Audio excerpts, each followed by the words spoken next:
It's the Brad and John Show. The Brad and John Show. Today's date is August 1st, John. It's the first day of August 2025.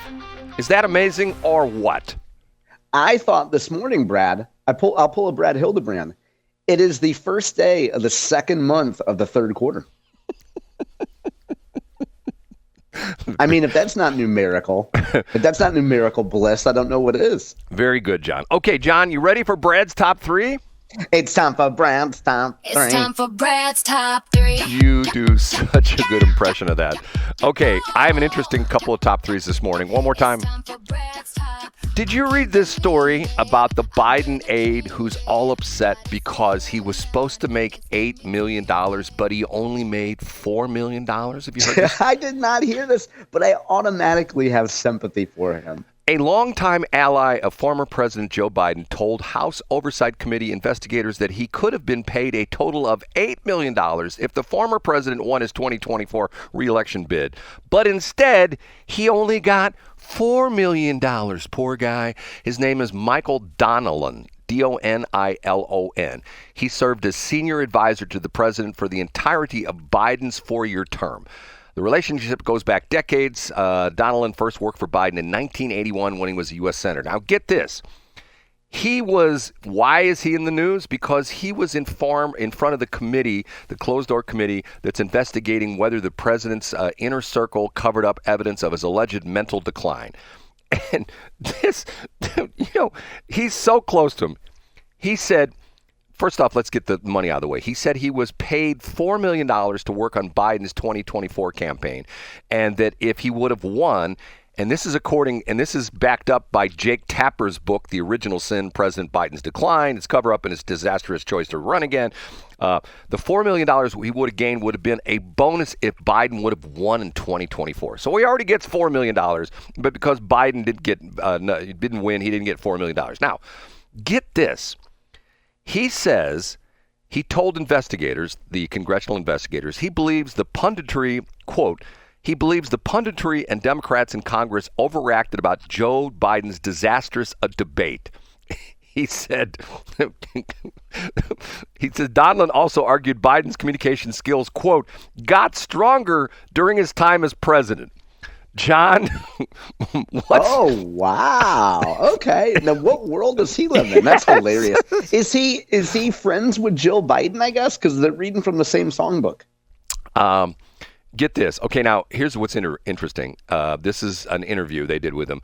During his interview, Mr. Donilon admitted that Joe Biden's president wasn't as commanding and he could stumble over more words, but Mr. Donilon stated he was frustrated and he knew it's difficult to get past the visuals of President Biden that people were seeing. The source said, in his opening statement obtained by Fox News Digital, Donilon emphasized his 40-year relationship with Biden and touted the Democratic administration's accomplishments through the COVID-19 pandemic, the rebound in job growth, and in its wake, the Inflation Reduction Act and other legislative wins. The reduction, if you remember what the Inflation Reduction Act was, that's actually just a greenwashing bill where they're just spending all this money for solar crap, stuff like that.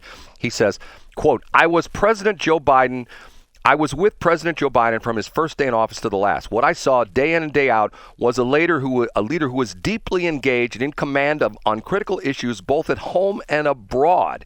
He goes on, he says, every president ages over the 4 years of a presidency, and Biden did as well, but he also continued to grow stronger and wiser as a leader as a result of being tested by some of the most difficult challenges any president has ever faced. I thought that experience was enormously valuable for the nation. I believe that President Biden was the best person to lead the country on the day he took the oath of office, and I continue to believe that he was true every day he served as president. John, your comments about that? I think that's textbook rationalization. I think he really wants to believe it, and I think he feels that if he says it enough and says it loud enough to enough places, it might actually be true. Now, reality says something different. You and I, as citizens of the United States who have two eyes and two ears, well, I have one eye and two ears. I mean, I'm going like, what world does this guy live in? And he also, there's another quote in here about the debate. He says, I can't remember, I don't know if, I can't find it right now, but he essentially said that the debate was no big deal. I mean, I'm which everybody knows was the turning point, of the whole thing in which Kamala ended up being the nominee. It was that debate more than anything that crystallized the problems that Joe Biden had. John, I remember watching the debate on CNN. And I remember watching the debate as the debate ended. They went to the round table. There were like 8 people on the CNN round table. And every one of them was shocked. They were all like, oh, my God, what just happened? What? And disappointed because that was their guy. Right, and disappointed. I'm going like, and now you got these revisionist people. Oh, well, Joe was great. Matter of fact, every day of this. And I'm thinking to myself, okay, I know people are going to say, well, look at Trump. He goes plays golf. Yeah, he goes plays golf. And the crazy thing about it was we talked about this early this week, where Hunter came out and said, well, the reason he was so bad at the debate was because he was flying all over the world. He's taking care of business all over the world. And he was jet lagged. Well, the only problem with that was, if you remember, Joe Biden was at Camp David for what? 9 days previous to the debate? Like at least a week. Right. He was just to rest and prepare. Just to rest and prepare. He wasn't flying around in Air Force One. He was at Camp David in R&R mode and remember, there were reports saying that the staffers were frustrated with him because they were trying to coach him and he would go, oh, I'm going to go sit by the pool. And he'd go outside and sit by the pool. Okay. I rest my case. Should I go any further with this, John? Absolutely not. But I think it's a good sign of, if you were that close to Joe Biden, I guess you just want everybody to see, look, I'm still loyal to him. I'll still make up a story and say he was great. Maybe that's the point. I get it. I don't understand it. Okay, number 2. It's time for Brad's number 2. It's time for Brad's number 2. Okay, John, sometimes you are skeptical of my numbers I give, right? You don't like my numbers. Oh, yeah. I don't believe any of them at all. Okay. If you know who Derek Gould is of the Post-Dispatch? Yeah, of course, sports reporter. Okay. Extraordinaire. If Derek Gould were to give you sports statistics, would you believe those, John? 100%. Derek, in a X post, because Mr. Combest is a super X person, he has an interesting group of statistics on here. In 2022, the Cardinals ranked second in average per game attendance, or I should say ticket sales. This is ticket sales, okay? 2022, average 40,994 per game. That was second in the MLB. In 2023, they dropped to 40,013, which put them fourth in the MLB in average ticket sales. 2024, they dropped to 35,872, which put them seventh in the Major League Baseball. And in 2025, obviously the season's not over yet, but so far, we're averaging 29,027 ticket sales per game, which puts us 17th in the league. Now, oof, painful. John, when I listen to the sports stations and all these sports pundits say, oh, St. Louis has the best sports fans. They're the best. They're the world's best. And St. Louis people know baseball. And BFIB, Brad, best fans in baseball. Right, best fans in baseball. Okay, if that's the truth, how are we now 17th? Yeah, I think that's fair, Brad. So, I dislike the whole pounding our own chest and talking about how great we are as sports fans. I think that's unbecoming. Brad, I also think that there's no one simple answer. I think everybody wants one answer for why this happens. I think you and I would both say a lot of it has to do with the fact that most civilized people, I'll put myself in there, I'm not going to go downtown to go to a Cardinal game. I'm not going to pay $50 to park. I'm not going to pay more for parking than I pay for my tickets and risk life and limb and my family's safety going back to my car. And also the on-field product is not good. So if the on-field product was great, people might risk life and limb and paying $50 to park to go downtown. But when the product's not great and downtown sucks, you're not going to have good attendance. You know what's so interesting about that, John? What's that? You have given the unvarnished view in 2 or 3 sentences, you have just encapsulated the whole thing. That's exactly what the whole problem is. It's not one aspect of it. It's the team's not so great this year. And I think people have gotten weary of the fact that, a hot dog costs $122 for a hot dog, and a bottle of water is $182. And the park, and once again, you have to figure on the parking is going to cost you $300 by the time you pay for the parking, and the $250 to have your window replaced that gets knocked out in the parking lot, right? You know what I'm saying? People are just going. And sorry to interrupt, Brad, but a friend of a friend told me about a mutual friend's post from the Savannah Bananas, and the mutual friend apparently posted like the ticket prices on Facebook, and then I guess he parked at one of the lots, and for the special event, the Savannah Bananas, he paid $50 to park in one of the parking garages, and that was more than each individual ticket for the Bananas game. Well, yeah, because he buys them direct. If you buy them on the secondary market, there's a lot of scalping going on. Yeah, but you get the point. Yeah, right. It's just outrageous. Right, and the whole thing with Jesse Coleman as fan of Bananas, his whole thing is trying to make, baseball more affordable. And I think the most expensive tickets, like what, $29, $39, something like that. I didn't know that the tickets were that cheap, but the broader point of when you go down there and park, it's ridiculous. Yeah. Okay, you ready for number one? Oh, yeah, give it to us, Brad. Ready for number one. And now, big finish, Brad's number. John? What are the top 10 high schools? Hold it. This morning's going to be an audio number one, and unfortunately, it just started to play. So this is on my phone, so excuse me for doing this. Okay, let me go back to this. Let me go back to this. I got to re-cue this. Okay, hold on. Let me do this. Okay, you ready? Here we go. What are the top 10 high schools with the worst behaved students in Missouri? At number 10, we have Jennings Senior High School, Jennings, Missouri. Number 9 is Vashon High School, St. Louis, Missouri. Coming in at number 8, we have Central High School, St. Joseph, Missouri. Number 7 is Riverview Gardens High School, St. Louis, Missouri. At number 6, we have Sumner High School, St. Louis, Missouri. Number 5 is McClure High School, Florissant, Missouri. Coming in at number 4, we have Normandy High School, St. Louis, Missouri. At number 3, we have Lindbergh High School, St. Louis, Missouri. Number 2 goes to Hazelwood East High School, St. Louis, Missouri.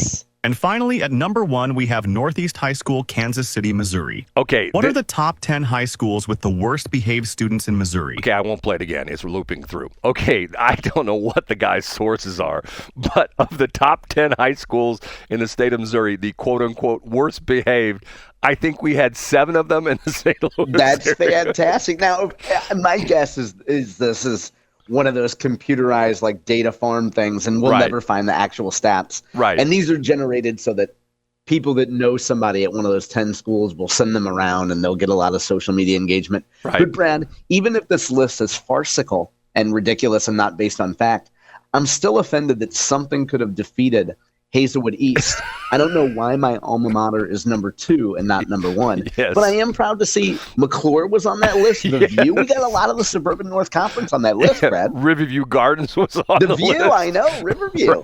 Right. Now, Brad, where did you does this? I should know the answer to this because I'm sure it's no.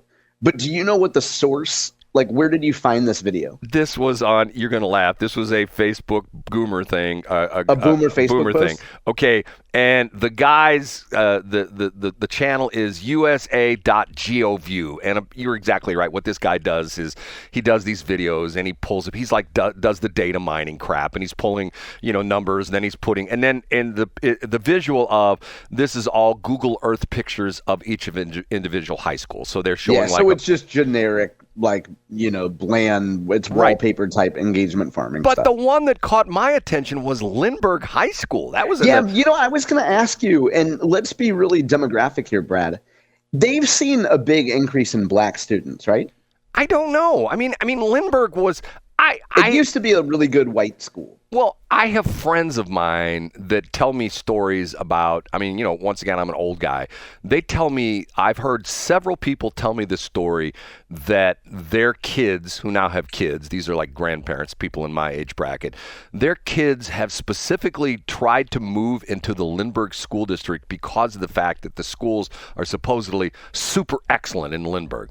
But yet, I don't know. I mean, it's down in South County, and for a long time it had a great reputation for a number of different things, academics, and they had some good sports teams, and my daughter used to compete in dance contests down there all the time when she was doing like her dance stuff and stuff like that. I don't know. The Lindbergh was the one. When they went through the things when they went through Hazelwood East and McClure and Riverview Gardens. I'm going like. Okay. And Sumner, and Vashon, the V side. Well, yeah, essentially we're all talking north of Highway 40. Essentially, we're talking north of Highway 40. We're talking, or essentially, would those high schools be north? Would Sumner and Vashon be north of Delmar? I mean, technically, are they north of Delmar, John? Yeah, I think so. I think they are. So we're all talking about high schools that are north of, essentially in the state of Missouri, 5 high schools in the North City, North County region are the worst, least, or most bad behaved schools in the entire state. And I'm going like, okay, that makes me feel real good. Now, see, the crazy thing about it is they can't mention my school because of the fact there is no technically Hazelwood High School anymore. It's Hazelwood Central. But, I don't know. Now, you know where we should take that, Brad? One of the things you should catch up on this weekend is a story in the Post-Dispatch about your buddy Jane Puszkar in the Francis Howell School District. What's Jane up to? You want to talk about that in C Block? I'm not an expert on that. We should probably talk about it on Monday. She apparently gave someone she knows a consulting contract for a few grand, and she did it without getting board approval. Now, this piece was brought to us in St. Louis Public Radio, and I didn't read it thoroughly, Brad. I just skimmed it. The headline from a content creator named Heba Ahmad. Francis Howell paid out a conservative consultant hired behind the district's back. And Jane Puszkar apparently wanted someone to go through, scan district curriculum, and find things that might be objectionable. And the outgoing superintendent, the gentleman that just left, he had a big fit about it, and he went after Jane Puszkar about it. John, should I state my beliefs again about this whole crazy stuff with all these And please use the pendulum analogy. These crazy super conservative school board people. Would you call them nutbags, Brad? I will call them nutbags. Do you ever hear them talk about let's teach the kids better? Let's turn out more enlightened, more educated students? No, it's all about the stupid library books and the bathrooms and stuff like that. It's just like, I give up. I mean, put that aside. Concentrate on turning out. I heard a statistic yesterday, I don't know if it's true or not, that in the United States now, 70%, the entire country, 70% of the high school students do not read on their grade level proficiency. And when you think about that, we're going into an age of things are getting more technical. AI is really becoming a force. I'm becoming more and more adept with it. I'm using it more and more every day. It's adept is, boy, you're generous there, Brad. Go ahead. You're using it more and more every day, right? I'm getting Do good. you think the 70% of students that can't read on their grade level, do you think it's because one time they were getting LASIK and the doctor messed up? John, did you see the latest picture of the Brad and John show broadcasting live from St. Charles? No. Is it on Boomer Facebook? It is. Okay. I will go there in commercial. And then when we come back, I'll criticize it. How about that? Does it have me with an eye patch or have me doing something I would never do, like wear a hat indoors? No, but I will tell you this. You will be most happy with producer Christy, okay? Ooh, yikes. Okay, here we go.